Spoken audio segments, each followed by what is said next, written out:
आज हम इस वीडियो में आप लोगों को बताएंगे तत्वों का इलेक्ट्रॉनिक विन्यास। अगर आप लोग बहुत सी वीडियो देखें और आप लोग वीडियो देखने के बाद भी तत्वों का इलेक्ट्रॉनिक विन्यास करने में अगर आप लोगों को कठिनाई महसूस हो रही है तो आज इस वीडियो को देखने के बाद हर प्रकार की कठिनाई आपकी दूर हो जाएगी। सिर्फ आप इस वीडियो में लास्ट तक बने रहिएगा। हम आप लोगों को गारंटी देते हैं कि इस वीडियो को देखने के बाद इसके बाद आपको इलेक्ट्रॉनिक विन्यास करने में किसी भी प्रकार की कठिनाई महसूस नहीं होगी। तो चलिए आप लोगों को हम ट्रिक के माध्यम से और जहाँ पे बेसिक तरीका होगा आप लोगों को उस तरीके से बताएंगे कि ताकि आप लोगों को किसी भी प्रकार की कठिनाई ना हो तत्वों का इलेक्ट्रॉनिक विन्यास करने में। तो सबसे पहले हम आप लोगों को बता दें, देखिएगा आज हम इस वीडियो में इससे पहले हम एक बोरबरी के नियम से तत्वों का इलेक्ट्रॉनिक विन्यास कैसे किया जाता है उसको बता चुके हैं। तो आज हम इस वीडियो में आपको आप बाउ के नियम से बताएंगे, यानी आप बाउ के नियम से किस तरह से तत्वों का इलेक्ट्रॉनिक विन्यास किया जाता है। तो इलेक्ट्रॉनिक विन्यास करने से पहले सबसे पहले आप लोगों को उपकोष के बारे में जानना पड़ेगा। देखिए एक उपकोष होता है यस और एक उपकोष होता है पी और एक उपकोष होता है डी और एक उपकोष होता है 10 सॉरी यफ। यानी एक उपकोष होता है यस, एक उपकोष होता है पी और एक उपकोष होता है डी और एक उपकोष होता है यफ। तो यानी प्रत्येक उपकोष में अधिकतम कितने इलेक्ट्रॉन रह सकते हैं इसके बारे में जानना सबसे पहले बहुत जरूरी है। देखिए जो यस उपकोष है इसमें अधिकतम इलेक्ट्रॉनों की संख्या कितनी हो सकती है 2 और पी जो उपकोष है इसमें अधिकतम इलेक्ट्रॉनों की संख्या हो सकती है 6 और जो डी उपकोष है इसमें अधिकतम इलेक्ट्रॉन कितने रह सकते हैं 10 और यफ उपकोष में अधिकतम इलेक्ट्रॉनों की संख्या कितनी होती है 14। कितना होती है 14। यानी यस उपकोष में कितने इलेक्ट्रॉन होते हैं 2, पी उपकोष में कितने इलेक्ट्रॉन होते हैं 6, डी उपकोष में कितने इलेक्ट्रॉन होते हैं 10, यफ उपकोष में कितने इलेक्ट्रॉन होते हैं 14। यानी कहने का मतलब हमारा यही ये जो 2, 6, 10 और 14 है यह अधिकतम लिमिट है, यानी अधिकतम इतना इलेक्ट्रॉन क्या कर सकते हैं रह सकते हैं। यानी यस उपकोष में कितने इलेक्ट्रॉन रह सकते हैं 2, पी उपकोष में अधिकतम कितने इलेक्ट्रॉन रह सकते हैं 6 और डी उपकोष में अधिकतम कितने इलेक्ट्रॉन हो सकते हैं 10, यफ उपकोष में कितने अधिकतम इलेक्ट्रॉन रह सकते हैं 14। ठीक है, तो चलिए इसी बेस पे हम आप लोगों को एक तरीका बताएं जो आप बाउ के बीच से जो इलेक्ट्रॉनिक विन्यास किया जाता है उसके लिए देखिए ट्रिक बता दें आप लोगों को। सबसे पहले आप यस से शुरू करिएगा। तो सबसे पहले क्या लिखेंगे यस, क्या लिखेंगे यस, फिर उसके बाद 2 को ले लीजिए साथ, तो क्या लिखिएगा यस पी, फिर उसके बाद 3 को साथ लीजिएगा यस पी डी, फिर 4 को साथ ले लीजिएगा क्या हो जाएगा yes P D F.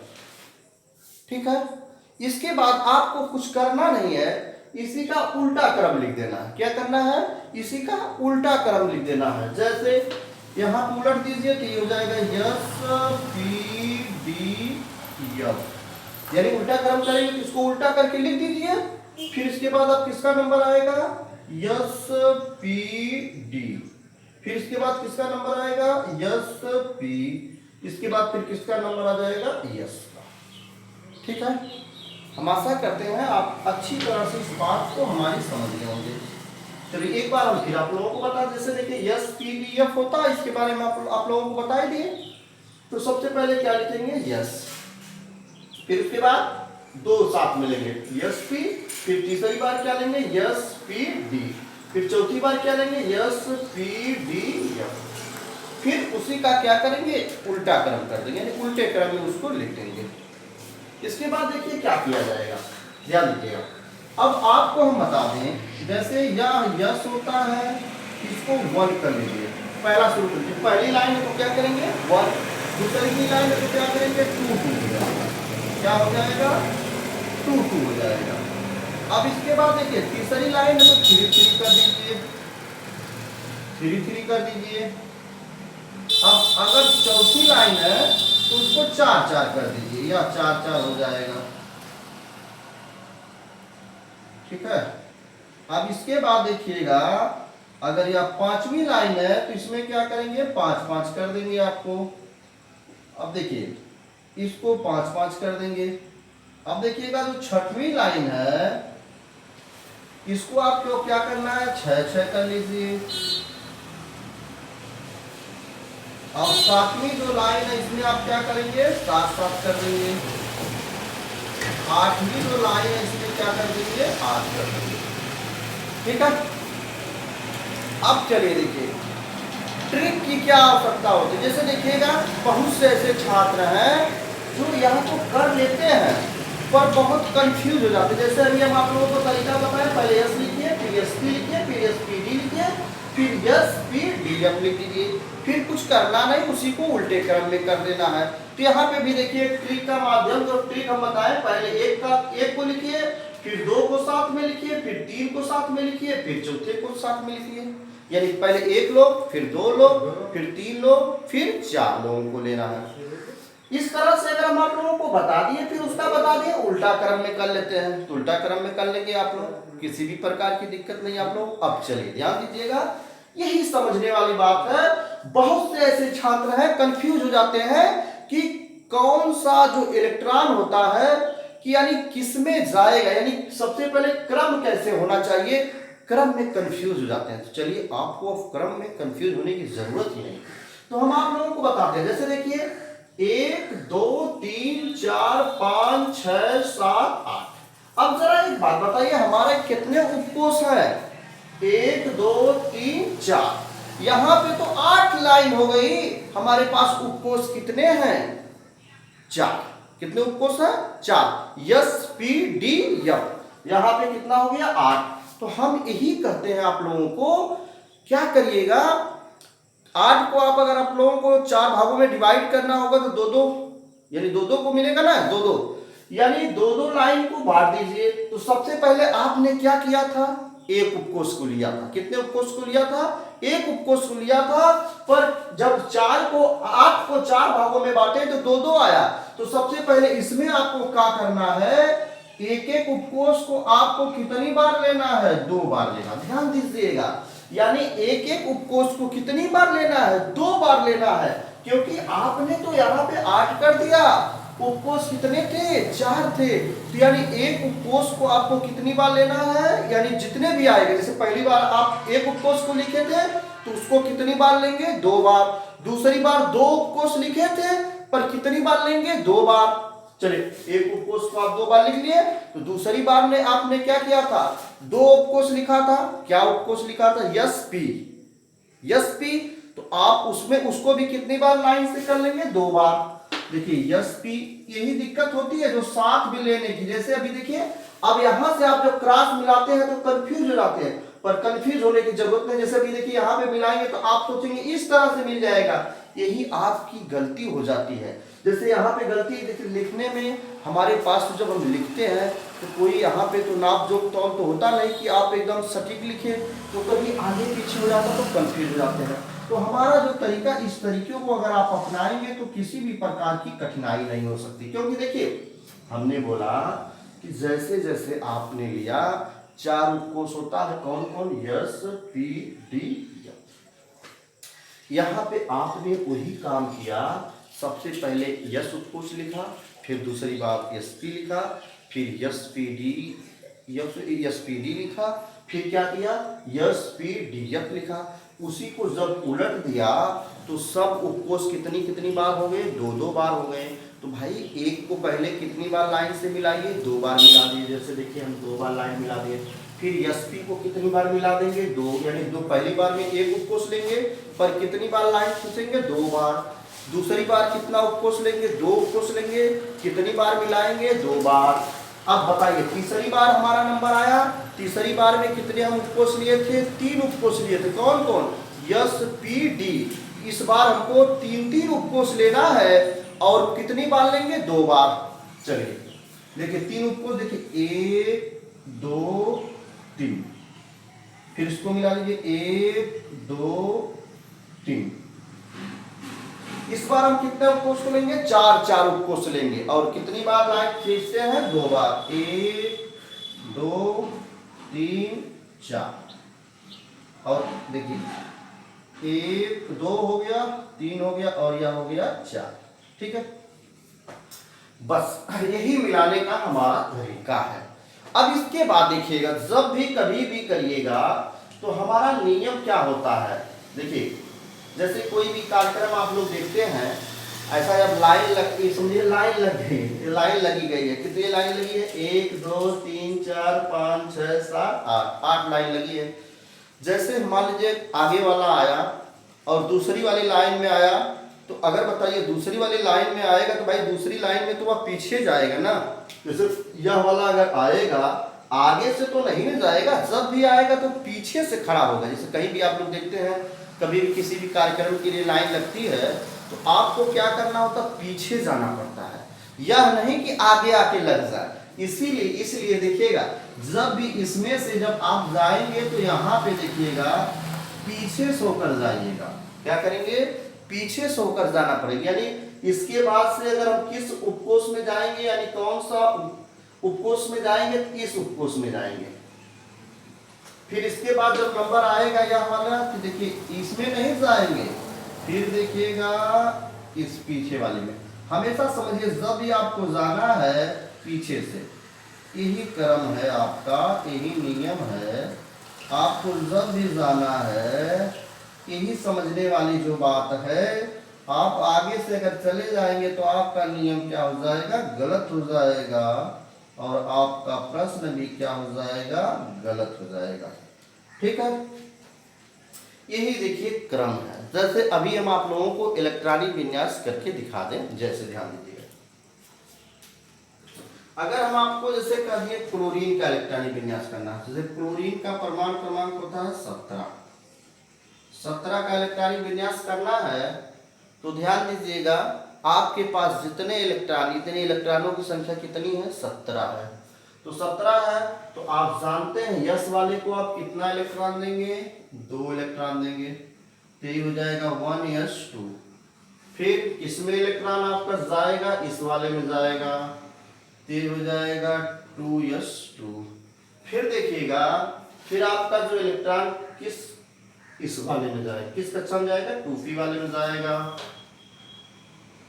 Sorry, तो यहाँ पे आप लिख देंगे 2p6। फिर 2p6 के बाद आपका किस कक्षा में आएगा? इस वाली कक्षा में आएगा, तो क्या हो जाएगा? 3s2। फिर इसके बाद आपका इलेक्ट्रॉन देखिए किस में जाएगा? यहाँ इसमें जाएगा, तो क्या हो जाएगा? 3p। अब जरा आप इलेक्ट्रॉन मिला लीजिए, आपके पास 17 टोटल इलेक्ट्रॉन है। आपने जब इलेक्ट्रॉन वितरण किया तो कितना हुआ? देखिए 2 इलेक्ट्रॉन यहाँ पे, 2 2 4 हो गया, 6 4 10 हो गया, 10 2 कितना हो गया? 12। पी उपकोष में अधिकतम रह सकते हैं 6, पर आपके पास मात्र बचा कितना इलेक्ट्रॉन? 5 इलेक्ट्रॉन। तो पी वाले में सिर्फ कितना इलेक्ट्रॉन आप लिखेंगे? 5 इलेक्ट्रॉन लिखेंगे। बस आपका यही इलेक्ट्रॉनिक विन्यास हो गया। यानी आप बाहु से देखेंगे तो आपका यही इलेक्ट्रॉनिक विन्यास हो गया। ठीक है, अगर आप लोगों को हम कह दें यानी पहली कक्षा में कितने इलेक्ट्रॉन, दूसरी कक्षा में कितने इलेक्ट्रॉन, तीसरी कक्षा में कितने इलेक्ट्रॉन हैं, तो अब आप यहाँ से कक्षा देखकर भी आप इलेक्ट्रॉनों की संख्या निकाल सकते हैं। जैसे अगर आप बाहु वाला नियम सीख गए तो बोरबरी वाले नियम से आपको इलेक्ट्रॉनिक विन्यास करने में किसी भी प्रकार की कठिनाई नहीं होगी। देखिए जो भी वैज्ञानिक बने, जैसे मान लीजिए बोरबरी, उसके बाद आप बाहु आए, तो उनकी कमी को देखें और उस कमी को दूर किए। जैसे आप क्रोमियम का करेंगे तो उसमें कंफ्यूज जाएंगे, पर इसमें देखेंगे तो इस नियम से या क्रोमियम का जो अपवाद वाला उस नियम को यह बताएं क्यों अपवाद है। तो अपवाद वाला जो नियम उसको अगली वीडियो में हम बता देंगे। सबसे पहले यहाँ पे हम नियम देखिए क्या है। अगर आप कक्षा में इलेक्ट्रॉनों की संख्या को निर्धारित करना चाहते हैं, जैसे यहाँ पे देखिए जो उपकोष के पहले जो होता है वह कक्षा को निर्धारित करता है, यानी जो उपकोष में जो संख्या होती है वह कक्षा को निर्धारित, जो पहले वाला जो होता है नंबर लिखा गया होता है वह कक्षा को निर्धारित करता है। जरा बताइए, यहाँ पे देख रहे हैं यस वाले के आगे 1 लिखा, तो पहली कक्षा में कितने इलेक्ट्रॉन? 2। अगर आपको दूसरी कक्षा में देखना होगा तो दो देखिए, दो किसके किसके आगे लिखा हुआ है, यहाँ पे दो, यहाँ पर भी लिखा है, यहाँ पर भी दो लिखा है, तो 2 और 6 कितने हो गए 8, तो आपका हो गया 8। यहाँ पे तीसरी कक्षा की अगर हम बात करें तो यहाँ पे देखिए इसके भी आगे 3 लिखा हुआ है, इसके भी आगे 3 लिखा हुआ है। जब इसको टोटल ऐड करेंगे यानी जोड़ेंगे 2 और 5 कितना हो जाएगा 7 हो जाएगा। यानी क्लोरीन का इलेक्ट्रॉनिक विन्यास 2, 8, 7 या भी कर सकते हैं।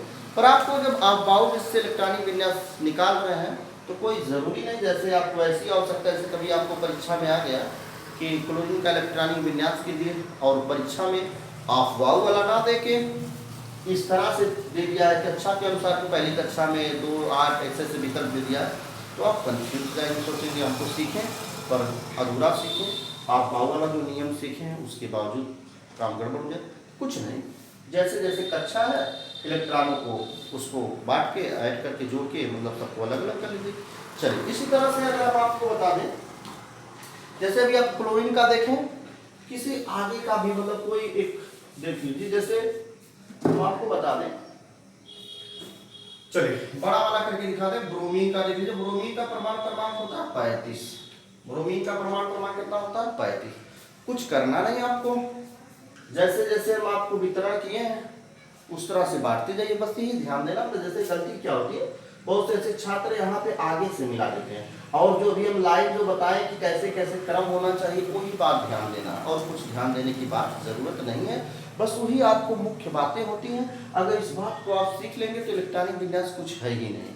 जो कठिनाई हम बता दिए आप लोग, चलिए देखिए इसमें क्या होगा 1s2 हो जाएगा, फिर इलेक्ट्रॉन आपका किस कक्षा में जाएगा 2s2 में हो जाएगा, फिर उसके बाद 2p वाले में जाएगा तो 2p6 हो जाएगा, फिर किस में जाएगा 3s वाले में जाएगा 3s2 हो जाएगा, फिर देखिएगा 3p5 हो जाएगा, सॉरी 3p6 हो जाएगा यहाँ देखिए, फिर इसके बाद आपका जाएगा 4 वाले में तो क्या हो जाएगा 4s2 हो जाएगा। 4s2 के बाद देखिए फिर पीछे से आएंगे तो किस में जाएगा 3d, D में कितने होते हैं 10, फिर D के बाद किसमें जाएगा 4p6, यानी 4p कितना हो गया 6 हो गया, फिर 5s2 मिला लीजिए, थोड़ा सा देख लीजिए आपका कितना हुआ, यह भी देखना बहुत जरूरी है।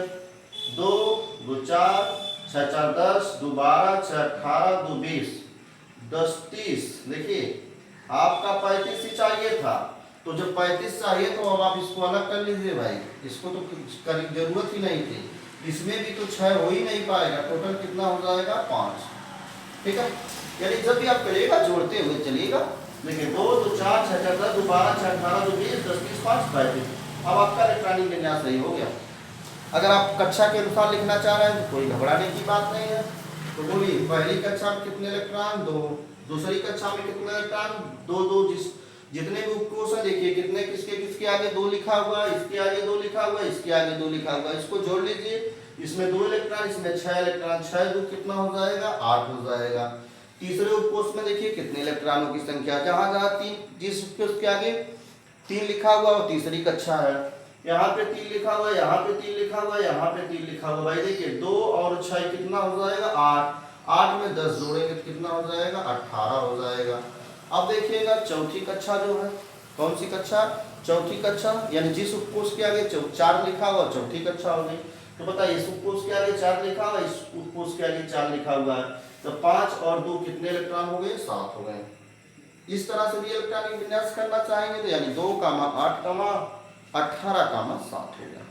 चलिए एक और हम बड़ा आपको कठिनाई मतलब जो आपको कठिन महसूस हो उसको हम थोड़ा सा करके दिखा रहे हैं। जैसे अगर हम सोच रहे हैं, जैसे देखिए वीडियो लंबी होने से कोई परवाह नहीं होता, अगर आप लोग थोड़ा सा धैर्य बना के रखेंगे तो आपको जो कठिनाई होती है उसको दूर करने। जैसे आयोडीन का होता है 53, आयोडीन का परमाणु क्रमांक कितना होता है 53, देखिएगा होता है भाई, सस्ता रोए बार बार, महंगा रोए एक बार। जैसे एक बार आप लोग थोड़ा सा बढ़िया से पूरा समझ जाएंगे, या सोचेंगे छोटी वीडियो देख के अगर आप लोग कंफ्यूज हो जाएंगे तो उसमें अधूरी बात रहेगी, अधूरी बात में कुछ समझ नहीं पाएंगे। तो यहाँ थोड़ा बढ़िया से सीखने के लिए समय थोड़ा देना पड़ता है। चलिए इसमें देखेंगे 2 इलेक्ट्रॉन, तो जो आप सीखने के बाद देखिए एग्जाम्पल बहुत ज्यादा जरूरी है, करना होता। देखिए यहाँ पे क्या हो जाएगा 2s2, फिर यहाँ पे क्या हो जाएगा 2p6, यहाँ पे क्या हो जाएगा 3s2, फिर इस वाले में 3p6, फिर इस वाले में 4s2, फिर 4s2 के बाद इसमें 3d क्या हो जाएगा 10, फिर 4p6 हो जाएगा, फिर 5s2 हो जाएगा, फिर देखिए इस वाले में 4d 10 हो जाएगा, 4d 10 के बाद 5p6 हो जाएगा। थोड़ा मिला लीजिए, हो सकता है ज्यादा हम लोग पहुंच गए होंगे। 2 दूनी 4, आप लोग वहीं पे जोड़ लीजिएगा, 2 दूनी 4, 6 4 10, 2 12, 6 18, 2 20, 10 30, 3 6 36, 2 38, 38 38 और 10 कितना होता है 48, 48 5 53 होता है। यहाँ पे सिर्फ कितना रहेगा 5 ही। बस आपका इलेक्ट्रॉनिक विन्यास हो गया, आपका इलेक्ट्रॉनिक विन्यास हो गया। अगर आप इसी को कक्षा के अनुसार लिखना चाह रहे हैं तो चलिए आप फिर बता दें आप लोगों को, जो कोर्स जिसके जिसके आगे 1 लिखा हुआ है उसमें देख लीजिए इलेक्ट्रॉनों की कितनी संख्या है। तो यहाँ पे देखिए वो कोर्स 1 लिखा हुआ है, तो ये उसमें कितने इलेक्ट्रॉन है 2। दूसरे वाले में देखिए यहाँ पर 2 है, यहाँ पर 2 है, इलेक्ट्रॉनों की संख्या 6 और 2 कितना हो जाएगा 8 हो जाएगी। तीसरे उपकोष में जरा देखिए, यहाँ पे 3 लिखा हुआ है, यहाँ पे 3 है, यहाँ पे 3 है, 2 6 8 और 10 कितना हो जाएगा 18 हो जाएगा। चौथा देखिए यहाँ पे 4 लिखा है, यहाँ पे 4 लिखा है, यहाँ पे 4 लिखा है, यहाँ पे 4 लिखा हुआ है। तो देखिए 2 6 2 8 और 10 8 कितना हो जाएगा 18 हो जाएगा। पांचवी कक्षा देखिए यहाँ पे तो 2 5 और कितना हो जाएगा 7 हो जाएगा। ठीक है, अगर हम यहाँ देखिएगा इस तरह से आप इलेक्ट्रॉनिक विन्यास बहुत आसान तरीके से कर सकते हैं।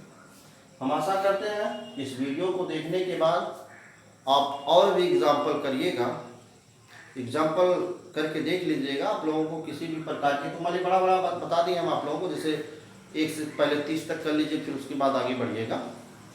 अगर इसके बाद भी अगर आप लोगों को जो भी कठिनाई महसूस हो, कमेंट बॉक्स में हमको ज़रूर बताइएगा कि क्या आप लोगों को कठिन लगा, यानी एग्जाम्पल आप लोग कर पा रहे हैं कि नहीं। देखिएगा जब भी वीडियो देखने के बाद एग्जाम्पल बहुत करना जरूरी, क्योंकि आप एक बार देख लेंगे, देखने के बाद फिर भूल जाएंगे। एग्जाम्पल 2-4 एग्जाम्पल आप स्वयं कर लीजिएगा।